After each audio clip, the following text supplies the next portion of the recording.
Assalamualaikum warahmatullahi wabarakatuh. Perkenalkan, nama saya Natasha Aulia Izati dengan NIM 221110100041 dari kelas D1 PGMI, mata kuliah pengembangan bahan ajar MI atau SD. Nah, yang selanjutnya sekarang kita akan membahas tentang dongeng. Apakah anak di sini sudah pernah membaca cerita dongeng dan apa dongeng itu? Mari kita simak penjelasan berikut ini ya. Nah, pengertian dongeng. Dongeng adalah cerita khayalan atau cerita tidak benar-benar terjadi. Dongeng biasanya dibacakan secara turun-temurun. Fungsi dongeng. Yang pertama, dongeng berfungsi menyampaikan ajaran moral atau mendidik dan juga menghibur. Yang kedua, dengan membaca dongeng kita dapat mengetahui pesan moral atau nasihat. Ciri-ciri dongeng. 1. Dongeng selalu dibuat dengan alur yang sederhana, singkat, dan bergerak cepat. Yang kedua, pada cerita dongeng teman-teman akan menemukan karakter tokoh yang tidak dijelaskan secara rinci. Yang ketiga, cerita dongeng juga selalu dibuat dengan gaya penciptaan lisan dan disebarkan secara lisan. Yang keempat, terdapat pesan moral yang dituliskan atau disampaikan secara langsung. Yang kelima, peristiwa di dalam cerita dongeng ini tidak benar-benar fiktif, ada atau fiktif. Yang keenam, pengarang dongeng tidak diketahui atau bersifat anonim.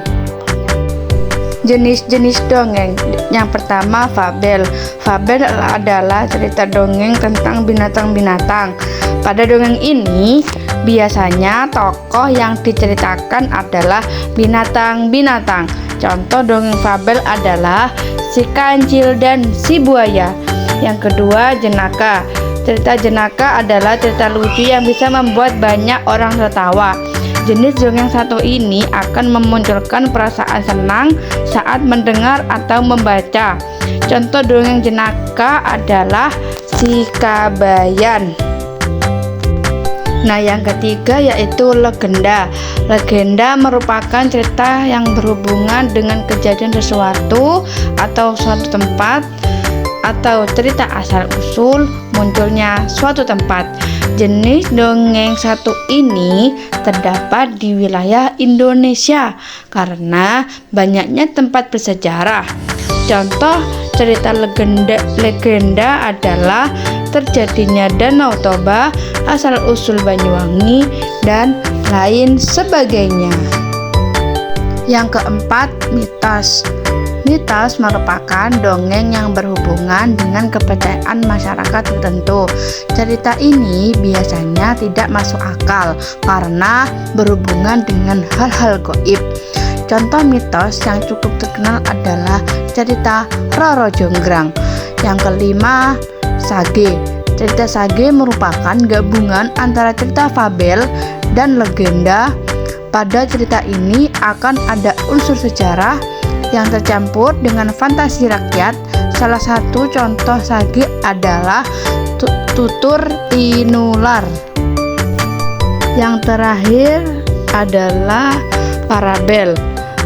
Parabel yang merupakan jenis dongeng yang kurang populer. Dongeng ini menyampaikan unsur-unsur pendidikan dan keagamaan. Contoh cerita parabel adalah kisah Damar Wulan.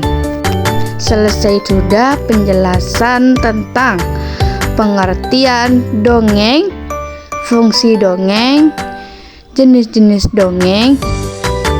Apabila ada salah kata maupun pembicaraan saya kurang jelas, saya mohon maaf yang sebesar-besarnya. Akhir kata, wassalamualaikum warahmatullahi wabarakatuh.